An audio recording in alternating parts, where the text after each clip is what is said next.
हमारे दर्शकों की एंगेजमेंट ने शब्दांजलि प्रोग्राम के कंटेंट का दायरा काफी बढ़ाया है। ये सच है कि समयाभाव के चलते सारे शब्द एक दिन में कवर नहीं किए जा सकते, लेकिन हमारी कोशिश रहेगी कि जो शब्द छूट रहे हैं हम उन्हें अपने प्रोग्राम में आगे जरूर शामिल करें। आप अपनी जिज्ञासा को बिना रोके हुए कमेंट बॉक्स में अपने विषय बताते रहें। हालांकि आज के इस एपिसोड में हमने ऐसे शब्द डाले हैं जो किसी भी परीक्षा के करंट अफेयर से जुड़े सवालों में पूछे जा सकते हैं। तो अब शुरू करते हैं आज का एपिसोड और लेते हैं आज का पहला शब्द। आज का पहला शब्द है जेमिनिड। बीते 13-14 दिसंबर को दुनिया में जेमिनिड नाम के उल्कापात का दीदार किया। हर साल दिसंबर के पहले 3 हफ्तों में उल्कापिंडों की बारिश होती है। इस दौरान आसमान में उल्कापिंडों की संख्या ज्यादा होती है और इनमें चमक भी ज्यादा होती है।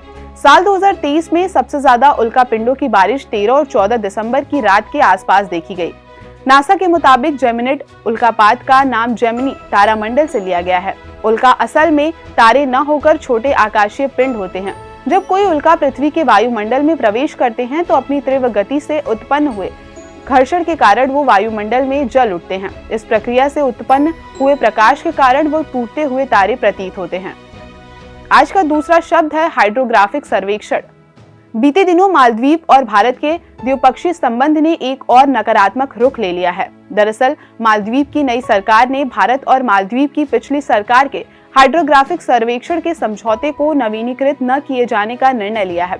आपको बता दें, हाइड्रोग्राफिक सर्वेक्षण समुद्री विज्ञान का एक ऐसा हिस्सा है जिनमें पानी के अंदर मौजूद विशेषताओं का विश्लेषण, माप, विवरण और मानचित्रण किया जाता है। इसके जरिए समुद्र की गहराई, आकृति, तल और उसमें बहने वाली धाराओं और समुद्र में आने वाले ज्वारों की जानकारी मिलती है। साथ ही समुद्र चार्ट तैयार करने के लिए जरूरत डेटा भी मिलता है। ये चार्ट पानी की गहराई, नेविगेशन चैनल, संरचनाएं और ब्रेक वाटर जैसी जानकारी देते हैं, जिसका इस्तेमाल नाविक करते हैं। इस सर्वेक्षण से पर्यटन, मत्स्य पालन, कृषि आदि क्षेत्र को मदद मिलने की उम्मीद बन रही थी, लेकिन अब मालदीव ने इस पर ब्रेक लगाने का फैसला लिया है। आज का तीसरा शब्द है GRCA। बीते दिनों दुबई में आयोजित संयुक्त राष्ट्र जलवायु परिवर्तन सम्मेलन में राष्ट्रीय स्वच्छ गंगा मिशन ने ग्लोबल रिवर सिटी अलायंस का उद्घाटन किया। इसे भारत के जल शक्ति मंत्रालय के तहत लॉन्च किया गया। इसमें मिस्र, Netherlands, Denmark, Ghana, Australia, Bhutan, Cambodia, Japan, Hungary जैसे देशों ने भागीदारी की है। इसके अलावा विश्व bank, Asian Development Bank, Asian Infrastructure Investment Bank जैसे वित्त पोषण संस्थान और नॉलेज पार्टनर KPMG भी इसका हिस्सा है।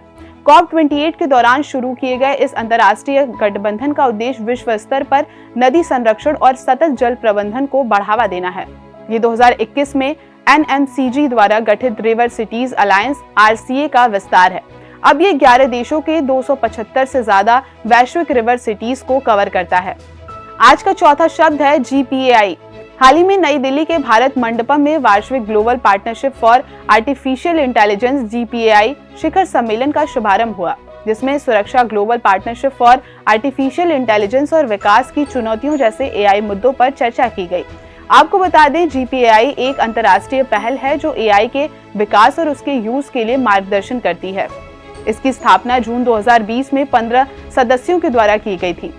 जिम्मेदार पूर्ण विकास, मानवाधिकार, लोकतांत्रिक मूल्य, समावेश, विविधता, नवाचार और आर्थिक विकास इसके प्रमुख लक्ष्य हैं। इसका उद्देश्य AI संबंधित प्राथमिकताओं पर रिसर्च करके व्यवहारिक गतिविधियों को बढ़ावा देना है। आज का पांचवा शब्द है अमृत। बीते दिनों केंद्रीय जल शक्ति मंत्रालय के मंत्री ने राज्यसभा में अमृत शब्द का उल्लेख किया था। अमृत यानी arsenic and metal removal by Indian technology को कहा जाता है।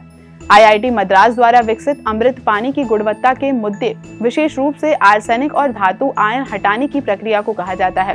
ये तकनीक पानी से आर्सेनिक को हटाने के लिए nano scale iron oxy hydroxide का उपयोग करती है। इसका उपयोग घरेलू और सामुदायिक स्तर पर जल शुद्धिकरण दोनों के लिए किया जा सकता है। ये स्वच्छ पेयजल उपलब्ध कराने के लिए एक लागत प्रभावी और सरल समाधान है। खासकर उन क्षेत्रों में उसकी उपयोगिता ज्यादा दिखाई देती है जहां जल स्तर आर्सेनिक और आयरन से दूषित है। आज का छठवां शब्द है जेमिनी। बीते दिनों गूगल ने जल्द ही मार्केट में जेमिनी लाने की बात की, जिसके बाद से AI टेक्नोलॉजी के मार्केट में तहलका मच गया है। इसे अभी तक का सबसे पावरफुल AI टूल बताया जा रहा है। इसकी सबसे खास बात यह है कि ये एक मल्टी मॉडल टूल है, जिसका मतलब है कि ये न केवल आपकी ओर से लिखकर मांगी गई सूचनाओं की जानकारी दे सकेगा, बल्कि कोड, ऑडियो, इमेजेस और वीडियो को भी समझ और प्रोसेस कर सकेगा। जबकि अभी का सबसे पॉपुलर चैट जीपीटी मूल रूप से वीडियो पर काम नहीं कर सकता है, जिसके चलते एआई टूल जेमिनी लोगों को अपनी ओर खासा आकर्षित कर रहा है। आज के इस कार्यक्रम में बस इतना ही। मिलते हैं अगले सप्ताह कुछ नए शब्दों के साथ। तो मुझे दीजिए इजाजत।